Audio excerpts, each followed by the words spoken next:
Halo semuanya, selamat datang di channel yang tidak layak untuk dihina ini. Sebelum kita mulai, atur posisi santainya, seruput kopinya, dan mari kita berhayal. Dari semua orang di perbatasan, mereka melihat kabut darah yang sudah menyebar di sekitaran area itu. Di dalamnya mereka melihat banyak monster darah yang berjalan dengan sangat teratur, dan itu seperti sebuah pasukan. Ini sudah jelas, kalau monster monster itu telah dikendalikan oleh keluarga Dong. Dan yang lebih parahnya lagi, jumlah monster darah serta raksasa darah tersebut cukup banyak, dan ini membuat Lin Tian sedikit tidak bisa berkata-kata. Dia bertanya-tanya, berapa banyak orang yang mati dan menjadi korban dari Jenderal Dong selama ini. Dan juga, berapa banyak roh yang telah menjadi monster darah. Padahal roh-roh itu telah mati, tapi tetap saja mereka yang hanya ingin kembali bereinkarnasi, mereka malah dijadikan monster oleh Jenderal Dong. Lin Tian sendiri pun sudah menganggap, apa yang telah dilakukan oleh seluruh keluarga Dong adalah suatu dosa yang tidak bisa dimaafkan. Dia telah mendengar dari bayi kecil, kalau dulu siapapun yang membunuh roh-roh manusia, maka Dewa Neraka akan menghukum kematiannya, lalu rohnya pun akan disisika selama puluhan tahun di neraka. Karena itulah, dulu alam bawah menjadi tempat yang jarang dikunjungi, atau terlarang bagi makhluk yang masih hidup. Dan selama Dewa Neraka menjadi penguasa di sini, alam bawah benar-benar menjadi alam yang teratur, dan jarang terjadi masalah yang besar. Tapi sekarang sejak hancurnya kekuasaan Kaisar Langit, dan pengkhianatan dari 5 dewa penguasa, alam langit telah jatuh dalam kekacauan. Ini membuat dampak yang parah bagi alam bawah. Bahkan sejak Lin Tian datang ke alam bawah, dia tidak melihat roh yang baru mati muncul di sini. Malahan dia hanya melihat atau bahkan menemukan roh-roh yang sudah lama terjebak, karena mereka tidak bisa menemukan cermin samsara atau cermin reinkarnasi. Kalian sudah siap? Tanya Lin Tian kepada 3 jenderal muda. Ketiga jenderal muda itu lalu mengangguk, desen itu pertanda bahwa mereka juga sudah siap. Lin Tian berpindah ke tempat yang lainnya, dan dibalas dengan anggukan oleh mereka. Lin Tian melihat ke arah kabut darah itu, dan beberapa sosok muncul di atas langit. Melihat sosok yang muncul itu, Lin Tian juga berdiri di depan yang lainnya, dan memandang sosok itu dengan senyum di wajahnya. Sosok itu terlihat sangat marah dengan Lin Tian, dan bahkan aura membunuhnya pun tidak dia tutupi. Yo, Jenderal Dong, sepertinya kamu telah banyak mendapatkan pasukan yang menjijikan ini. Lalu bagaimana kabarmu? Jika aku lihat-lihat, sepertinya kamu butuh 5 hari untuk datang ke sini. Padahal, anakmu mati sudah seminggu yang lalu, ucap Lin Tian sambil mengejek Jenderal Dong. Mendengar ucapan Lin Tian, ini membuat Jenderal Dong benar-benar menjadi sangat marah. Pria di depannya ini telah membunuh anak satu-satunya tanpa sedikit pun mayat yang tersisa, dan sekarang dia begitu santainya mengejek atas keterlambatannya datang dalam peperangan ini. Dia berpikir kalau bocah ini benar-benar sudah gila, sampai-sampai dia sangat ingin bertemu dengannya.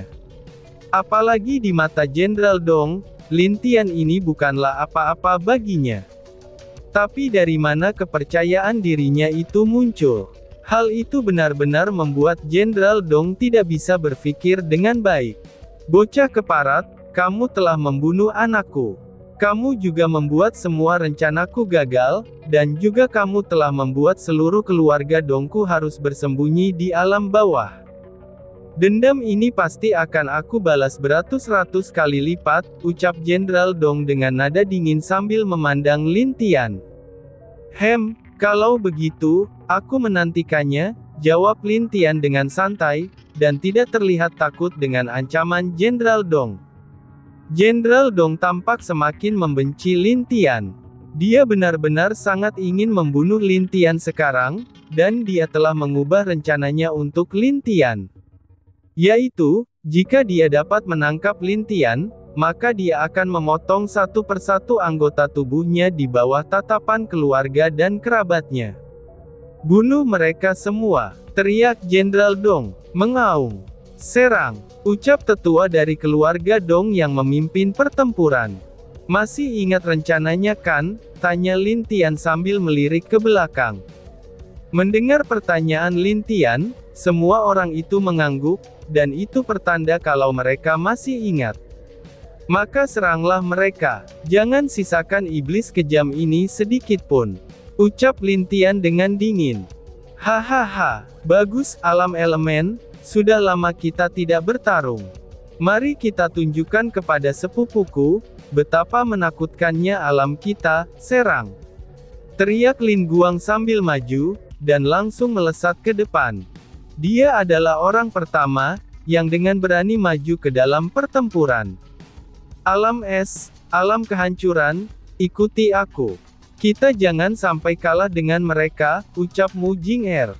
"Siap!" Semua pasukan yang dibawa Mu Jing-er juga ikut maju setelah Lin Guang, lalu pasukan lainnya juga maju menyerang monster darah dan tetua agung. "Bang-bang! Hahaha, kalian terlalu lemah," ucap anggota keluarga Dong, yang melihat salah satu orang yang bertarung dengannya telah terkapar duluan.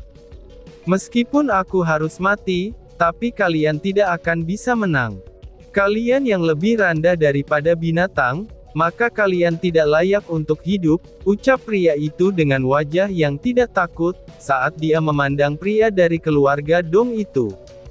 "Cih, tapi yang jelas kamu akan mati duluan di sini," ucap pria dari keluarga Dong dengan senyum, lalu dia akan menebaskan pedangnya kepada pria tersebut. Sing, crot, belum sempat pria itu akan menebas leher lawannya, tapi malah kepalanya yang duluan lepas dari tubuhnya.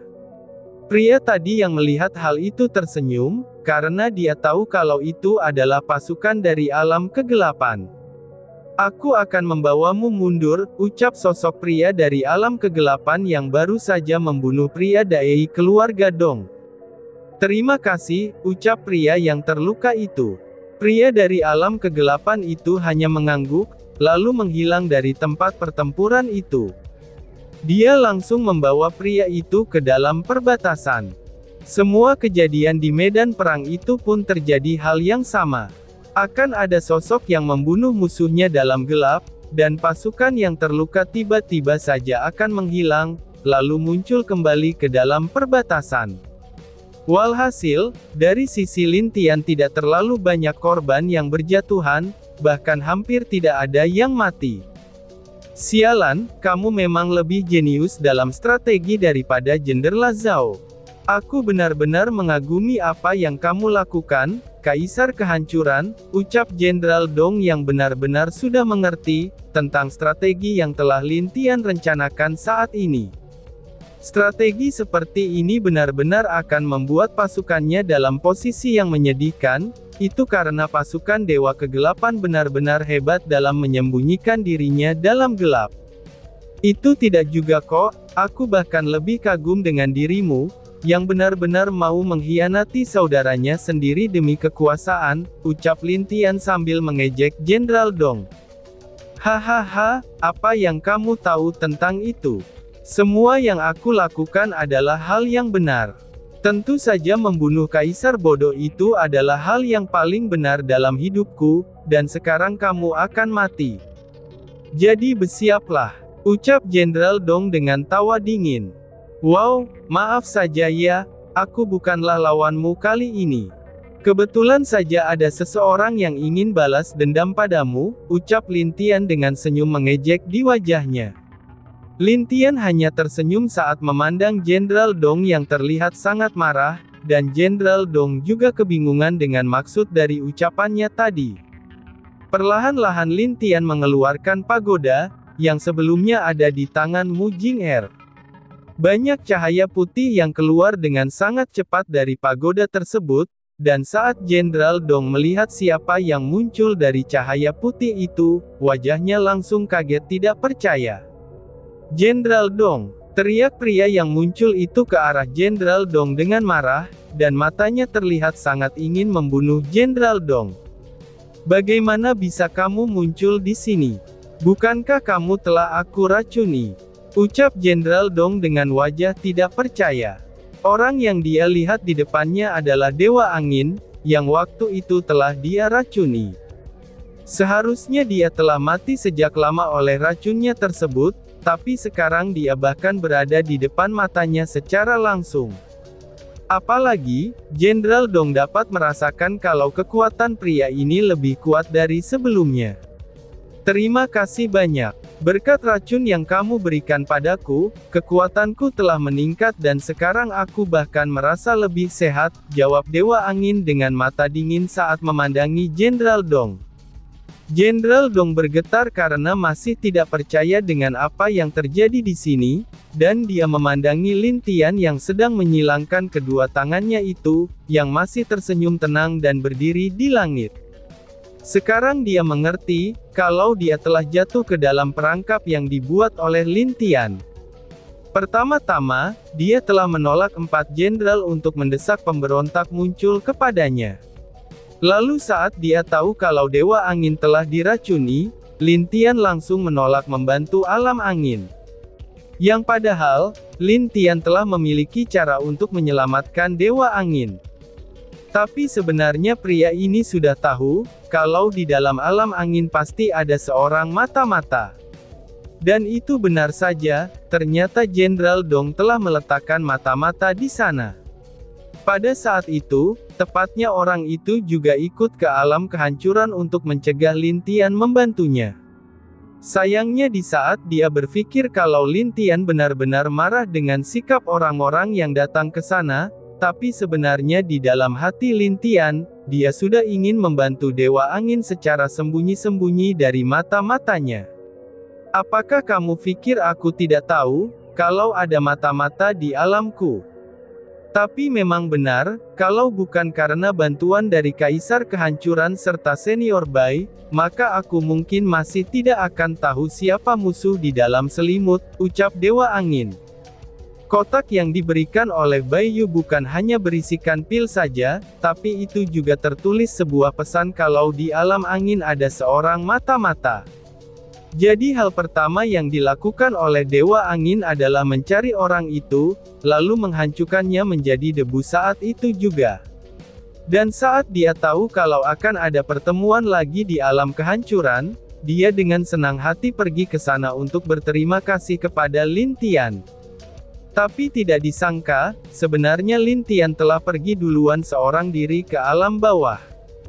Dan di saat dia mendengar kalau kemungkinan tubuh anaknya berada di sini, dia langsung tanpa ragu ingin mengajukan diri untuk menjadi membantu Lin Tian, itu jika ada musuh yang selevel dengan para penguasa. Kembalikan tubuh anakku, teriak Dewa Angin, dan dia langsung menyerang Jenderal Dong tanpa peduli dengan pembicaraan mereka lagi. Wush! Bang bang! Sial! Teriak Jenderal Dong yang terus bertarung dengan Dewa Angin.